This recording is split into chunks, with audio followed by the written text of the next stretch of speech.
Shangrong Shaldipur Ramnagar Road Nong for Amsuni Kaisa fled Omani Asumsa Kaisa Wana Masingsa blast. Party Mungo Tim Raza Korosa. There are Mungo Klaika Kabangkok fled. Fashlo Party Mung Taino Bereneka Hasuni Montrokra Professor Dr. Manik Shaha. Apartment Tong Night Bro White Shazaka Koklam. Report Marmani Yagluno Party Muni Kobi Kokuma Shoimane Hini Shaka Montrokra.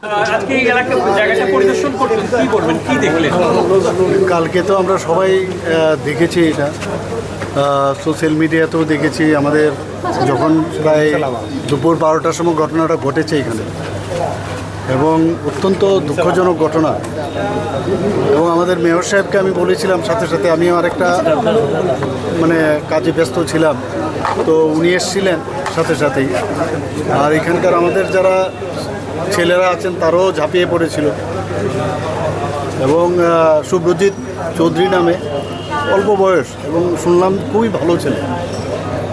এবং যে ঘটনা ঘটলো যা প্রাথমিক যে report আমার কাছে আসলো দেখা গেছে যে এখানে যে গ্যাসের যে লাইন দেয়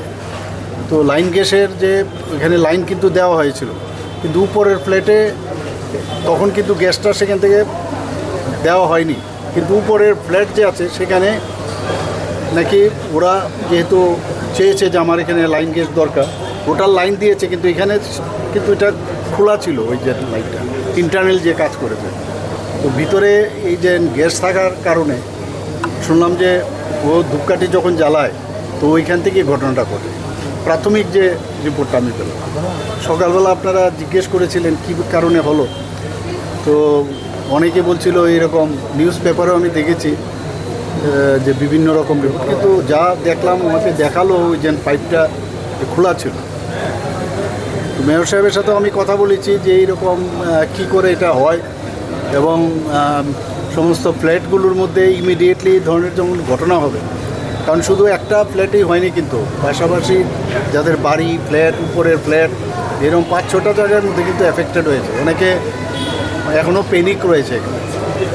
ওনাদেরকে আমি আশ্বস্ত করেছি আমাদের তরফ থেকে যা যা করা করবে এবং আমাকে কালকে একজন বলল যে ওকে কলকাতায় নিয়ে যেতে চায় এবং আপনি একটু বলে দেবেন যাতে ও গেলে যাতে তাড়াতাড়ি ওর ট্রিটমেন্টটা হয় আমি ওনাকে বলি যে 90% ওর বার্ন তো আমি আধিকারিককে বলেছিলাম সেক্রেটারি মহোদয়কে যে আপনি দিল্লিতে কথা বলে তো সেইভাবে তৈরি ছিল কিন্তু দুঃখের বিষয় অত্যন্ত দুঃখের বিষয় আজকে সকালবেলা আর ওনাকে ধরে রাখা গেল না ডাক্তারবাবুরা অনেক চেষ্টা করেছে তো ওর আত্মার সদ্গতি কামনা করি টিএনজিসিএল যে গ্যাস সরবরাহ করলো ওরা কি ফ্ল্যাটের ওদেরকে জানায়নি যে ওরা এটাই তো অদ্ভুত লাগলো আমার কাছে এটাই তো বিষয়টা তো এই জায়গায় দুর্ঘটনা তো দুর্ঘটনাই যে লাইনটা দিয়ে এখানে দিল তারও তো এগুলো তো তদন্ত সাপেক্ষ এগুলো বেরিয়ে আসবে কে লাইনটা দিল তো এখানে তো তদন্তের পরে যাকে যা করার কেন এইরকমটা হবে লাইন দেওয়ার আগে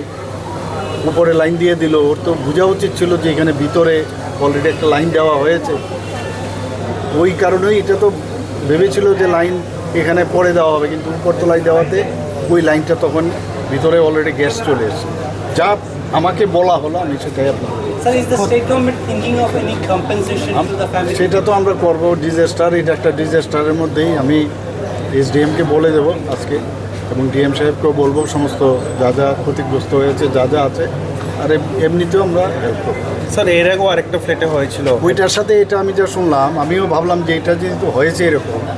তো ওখানে সাথে মিল আছে কিনা তো আমাকে বললো ওইখানে এই পাইপের যে লাইন দেওয়া হচ্ছে গ্যাস লাইন সেটার সাথে ওইখানে না ওইটা কি মিথাইল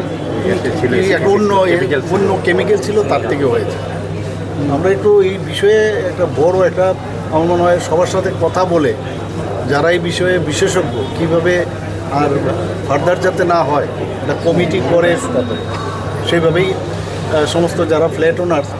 আর এই বিধানসভার মধ্যে সবচেয়ে বেশি ফ্ল্যাট কাজে একটা পলিসি বা একটা নির্দেশিকা অ্যাডভাইজারি আমরা তৈরি করবো আগামী এটা তো সাংঘাতিক বিষয় আর একজন কিন্তু হলো না হয়ে গেলো পাশাপাশি সবাই কিন্তু ক্ষতিগ্রস্ত হয়েছে প্রাথমিকভাবে টিএনজিসিএল এর গাফিলতি সামনে আসে আমার কাছে তো তাই মনে হচ্ছে তো এটা তো পরে যখন পুরো রিপোর্ট আসবে তখন বোঝা যাবে। আমরা আমাদের তরফ থেকে যা ব্যবস্থা সেটা আমরা